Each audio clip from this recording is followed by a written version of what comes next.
in the aftermath of an insurrection, with our democracy on the line, and many of these same Republican senators going along with the notion that somehow there were irregularities and problems with legitimacy in our most recent election, they're suddenly afraid to even talk about these issues and figure out solutions on the floor of the Senate. They don't even want to talk about voting. And that's not acceptable.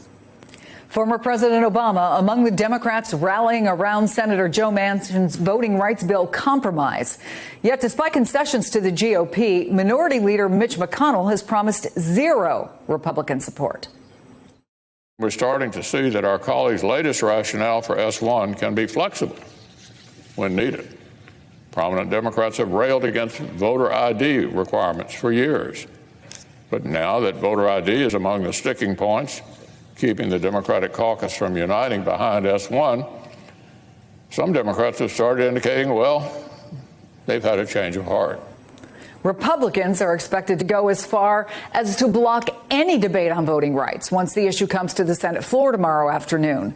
Back with us tonight is David Plouffe, former Obama campaign manager and senior advisor to the president. He's also on the board of directors for the Obama Foundation. Tim Miller, a contributor to The Bulwark and former communications director for Jeb Bush. Great to see you, gentlemen. So, David, a vote on the For the People Act is expected to fail tomorrow.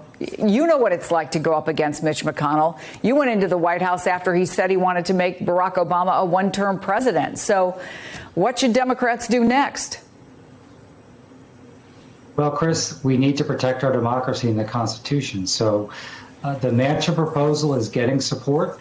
I think President Obama today said there was a lot about it he liked. He didn't think it went far enough, but that's probably helpful to Manchin to say, listen, I'm getting some criticism from the left and the right, so this is a good compromise. But Sinema and Manchin and others who have concerns have to find a way forward because our democracy is on the clock right now.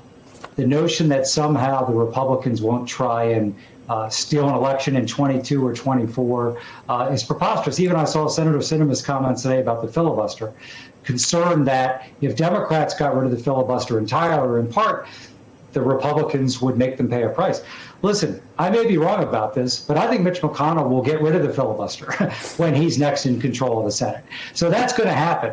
So the Democrats, at the very least, ought to, save our democracy, try and create some jobs. The question is how. Right. Charles Blow had this message for Democrats today. Democrats, Republicans don't want you to win. It's that simple. They want no successes on your watch, and they certainly don't want to participate in said victories. So where does that leave the Democrats, David?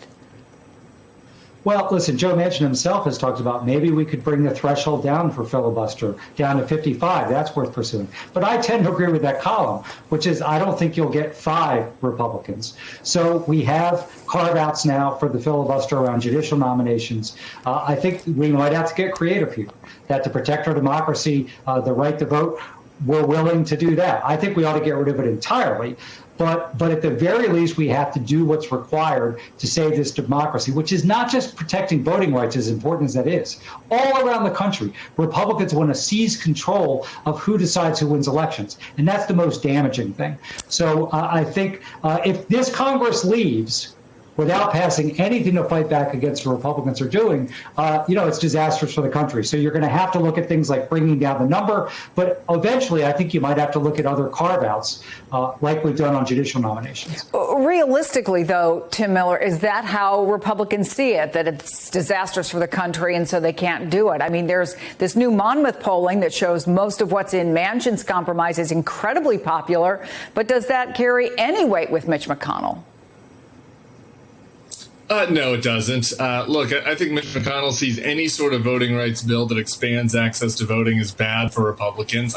I think he's wrong about that, by the way. I think that Donald Trump showed that there's a big pool of potential Republican voters, mostly less than college educated white men who don't turn out every election cycle, who surge to turn out for Donald Trump. but the Republicans are so bought in on this notion that the only way they can win is to be a minority party, is to prevent voters of color from voting, to make it as hard as possible for young people to vote. And so I don't think there's anything you could get into this compromise that would get Mitch McConnell on board. And I think that's why it's so important for the Democrats. My advice to them is to make sure that the essential reforms are in this to prevent things like we saw last year with the Republicans trying to steal the election, and to make voting as expansive as possible in ways that are popular. I think that this change on voter ID is really smart for the Democrats. And this is something that polls 80+% people like voter ID.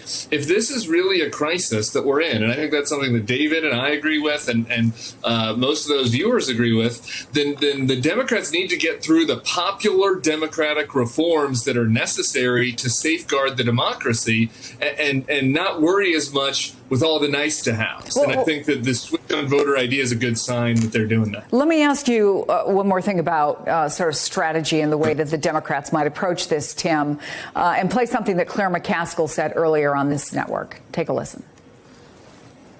The fig leaf they're going to trot out is we don't want the federal government taking over our elections. Meanwhile, Republicans all over the country are removing local control of elections. So, Tim, is that something Democrats should talk more about? How do they get this message out there any more than they already have? Or have they already basically gotten it out there and the people who are going to agree with them are going to agree with them already? Yeah, look, talking about the voter, there are two strategies here, right? How do you win over Republican senators, and how do you win over voters, right? Like winning over voters, talking about Republicans' efforts to steal the election, talking about Republicans' efforts at local offices to suppress the vote does work with voters. Getting over Republican senators on board, obviously that's not going to work. But is the point that you're getting to, Tim, that convincing voters doesn't matter anymore, that there is no pressure to be put on these senators?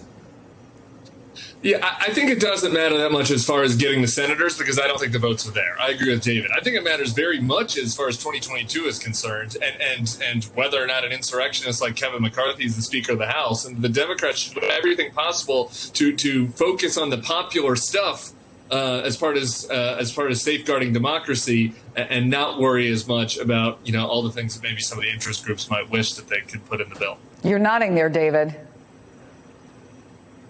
Absolutely. I mean, I think that 2022 is, we can even say it's even more important than 2020 because of what's happened after that election. So if the Republicans win the House, if the Republicans win the Senate, and we head into a presidential election year, you're going to have most of the Republican Party convinced no matter what happens in that election, Republicans will win. They'll find a way to guarantee that. So I don't think it will influence senators necessarily. But listen, the Senate races next year are in super competitive states. Pennsylvania, Wisconsin, Arizona, North Carolina. And if you have the same suburban flight away from Republicans that Trump witnessed, Democrats have a very good chance not just to hold on to their Senate majority, but perhaps gain 2 to 3 seats, which is incredibly necessary because the 2024 Senate map is pretty brutal for the Democratic Party.